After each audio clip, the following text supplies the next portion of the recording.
The Royal Flush, 1, written by the young author idollybellmarie, more commonly known as Tjournie Wallace.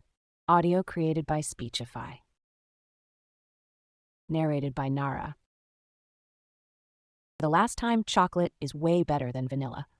I say to Raven as she licks the top of her vanilla cone, in every single way, shape, and form.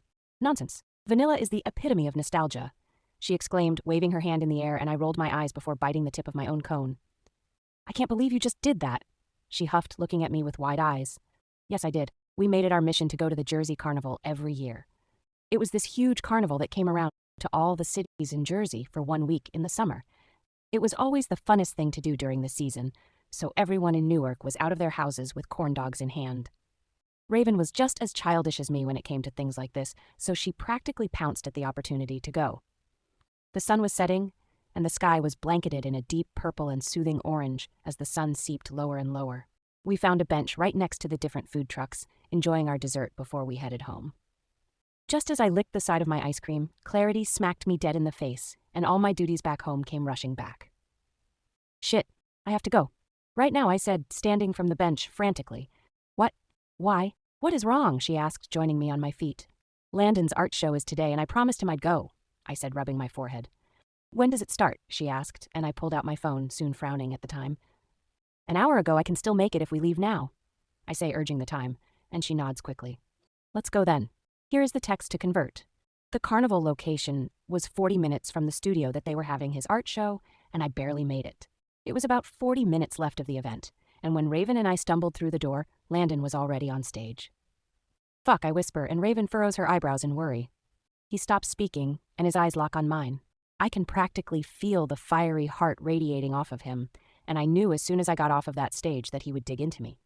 He puts the microphone back to his mouth and continues to speak about his painting behind him. I had seen it already, bits and pieces while he was working on it at least. I knew it was going to be beautiful when he told me what it was, though. And once he finished talking, I joined everyone in applauding him, and he made his way off the stage. I thought he would come over to confront me, but he went to talk to an older blonde lady who had a question. So I went to him. Hey, Landon, I said, trying to crack a smile to lighten the mood, but it seemed to do the complete opposite. The woman he was speaking to touched his shoulder and said goodbye before walking away and disappearing into the cluster of people. Why did you even bother showing up? It's almost over, he spat, his tone frigid. I'm sorry, I forgot all about it. You forgot? Or you wanted to blow me off so you could stuff your face with cotton candy at a carnival? He asked, and his tone was me aback. Landon was usually gentle with me, his voice never extended over a mere whisper. But right now he was livid, and I clutched my small purse hard, trying to ease the guilt that coursed through me. His fists were balled at his sides, and that one vein in his forehead, the one that only comes out when someone has really ticked him off, made its special appearance. How did you know I went to a carnival? I asked, crossing my arms, and he scoffed at me with disbelief crowding his face. You smell like baby vomit and popcorn, and I am not fucking stupid. You two have made it your mission to be at that carnival every year since you were 12. He scolded, and I drew back on responding since he was right.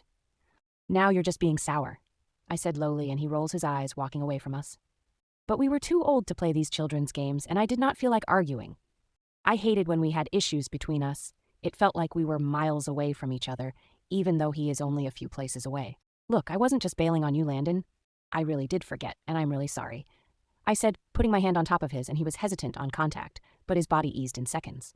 It's all right, he says, and the gentle tone I knew well slowly faded in, drowning out the stoic one from before. Finally, I was wondering when you two would stop acting like dicks. Raven huffed, but when we looked back at her, she looked away. What? Am I lying? She shrugged, and I glanced at him, making us all burst out into laughter. Once we settled ourselves, he wrapped an arm around my shoulder.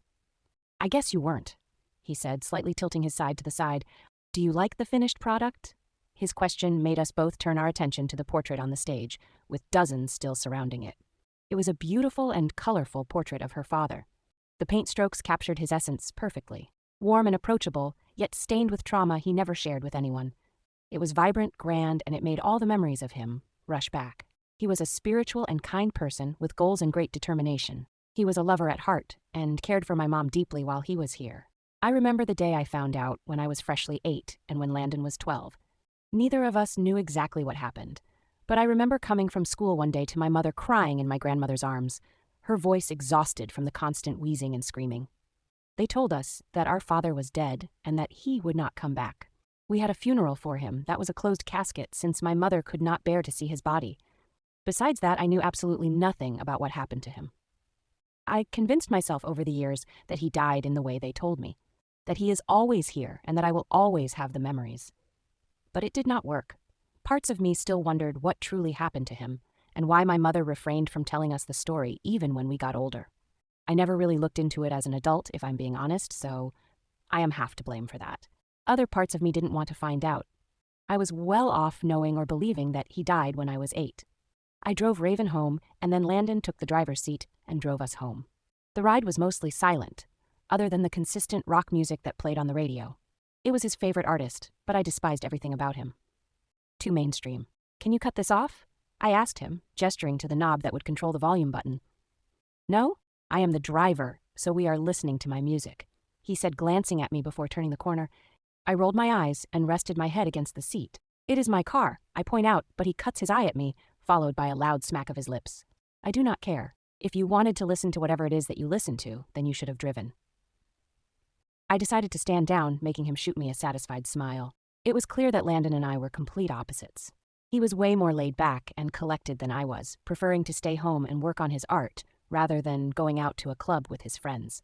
He liked rap and rock, while I liked smooth jazz and contemporary. He loved wearing the color black, but yellow was my favorite. We were very different, but we have one thing in common though, our love for art. We both shared a deep passion for it, so much that it was both of our majors when we went to college. I just graduated 2 months ago, but he graduated 3 years before me.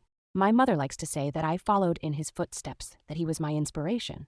I mean, in some ways, yes, but I chose art because of my love for it, not because of him. Besides that, we were pretty much night and day. Thank you for listening to the first book of the Royal Flush Saga, written by idollybellmarie. For more, follow IDBM Writes on Instagram.